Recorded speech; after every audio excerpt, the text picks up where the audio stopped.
మీ favourite serials ఇప్పుడు టీవీకి ముందే సన్ నెక్స్ట్ యాప్ లో మస్తుగా అందరికి ముందే చూడండి. ఇప్పుడు సన్ నెక్స్ట్ యాప్ ని డౌన్లోడ్ చేసి సబ్స్క్రైబ్ అవ్వండి. సారీ సార్, ఇంట్లో పని వల్ల కొంచెం లేట్ అయింది. నువ్వు ఏఎస్ఐ అయి ఉండి ఇంట్లో పని చేయడం ఏంటి? మీ ఇంట్లో పని మనుషులు లేరా? మాట్లాడవేంటి మంజు? ఇంట్లో వర్క్ అంతా మొత్తం నువ్వే చేస్తావా? అవును సార్, ఎవరి వర్క్ వాళ్ళు చేసుకోవడంలో తప్పేం లేదు కదా సార్. అలాంటప్పుడు స్టేషన్కి కూడా టైంకి రావాలి. చూడు మంజు, నీ ఇంటి పరిస్థితిని వేరే ఇంకొకరితో చెప్పుకోవడం నీకిష్టం లేదని నాకు అర్థమవుతుంది. అది మంచిదే, కానీ కొన్ని విషయాలను నువ్వు మోయడం కూడా నీకు భారమే. ఏ సొసైటీలో నీ భర్తకి ఎలాంటి పేరుందో తెలియదు, కానీ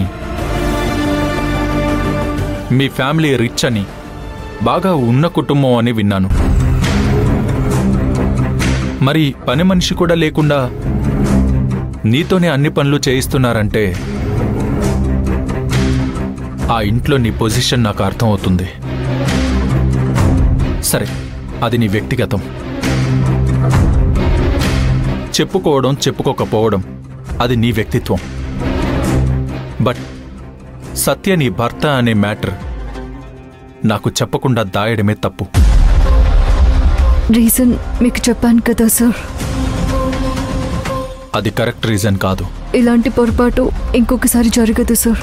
మంజు, నీతో సంజాయిషీలు చెప్పించుకోవడం కోసం నేను నీతో మాట్లాడడం లేదు. నిన్న నీ మీద కోప్పడ్డందుకు నేనే చాలా ఫీల్ అయ్యాను. అప్పుడే నీ గురించి బాగా ఆలోచించాను. ఏది ఏమైనా స్టేషన్ విషయాలు సత్య ద్వారా మినిస్టర్కు తెలుస్తాయి. సత్యది వెరీ క్రిమినల్ బ్రెయిన్.